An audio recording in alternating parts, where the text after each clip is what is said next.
মাননীয় স্পিকার, আপনি যদি খেয়াল করে থাকেন তাহলে দেখবেন যে বিগত নির্বাচনের সময় বাংলাদেশ জাতীয়তাবাদী দল যেই ম্যানিফেস্টো বা যেই প্রতিশ্রুতিগুলি বাংলাদেশের মানুষের সামনে উপস্থাপন করেছিল, সেই প্রতিশ্রুতিগুলোর মধ্যে প্রত্যেকটি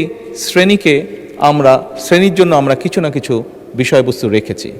এবং তারপরে আরও সংক্ষিপ্তভাবে যদি সমগ্র আমাদের ম্যানিফেস্টোটি আমরা ভালো করে লক্ষ্য করি, তাহলে আমরা দেখব খেটে খাওয়া মানুষ বলতে যেই মানুষগুলোকে বোঝায়, সেটি শ্রমিক হোক, কৃষক হোক, দিনমজুর হোক, খেটে খাওয়া বিভিন্ন শ্রেণী পেশার মানুষ হোক, প্রত্যেকের জন্য আমরা কিছু না কিছু রেখেছি। আমরা কৃষকদের জন্য, একটু আগেই আমি বলেছি, আমরা কৃষকদেরকে সহযোগিতা করার জন্য কৃষক কার্ড আমরা ইন্ট্রোডিউস করেছি।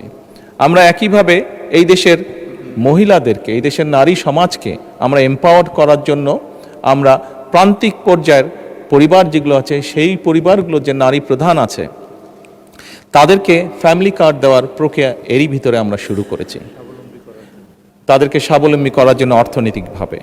মাননীয় স্পিকার, বাংলাদেশ জাতীয়তাবাদী দল, যে দলটিকে বিগত নির্বাচনে এই দেশের মানুষ বিপুল ভোট দিয়ে জয়যুক্ত করেছে দেশকে পরিচালনা করার জন্য, এই দলের কমিটমেন্ট হচ্ছে এই দেশের মানুষের প্রতি। মাননীয় স্পিকার, এই দলের কমিটমেন্ট হচ্ছে এই বাংলাদেশের প্রতি।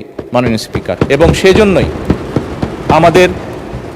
আমাদের যে ম্যানিফেস্টো ছিল, সেখানে যেরকম আমরা শিল্পোদ্যোক্তা যারা আছেন তাদের জন্য যেরকম পলিসি গ্রহণ করেছি, একইভাবে খেটে খাওয়া মানুষ, বিভিন্ন শ্রেণী পেশার মানুষ যারা ওয়ার্কিং ক্লাস বা খেটে খাওয়া মানুষ, তারা কিভাবে ধীরে ধীরে তাদের জীবনযাত্রা মান উন্নয়ন করতে পারে, সেজন্য আমরা বিভিন্ন রকম পলিসি গ্রহণ করেছি, আমরা বিভিন্ন রকম প্রতিশ্রুতি দিয়েছি, এবং মাননীয় স্পিকার, সেই প্রতিশ্রুতিগুলো বাস্তবায়নের কাজও আমরা শুরু করে দিয়েছি। মাননীয় স্পিকার, ধন্যবাদ। মাননীয়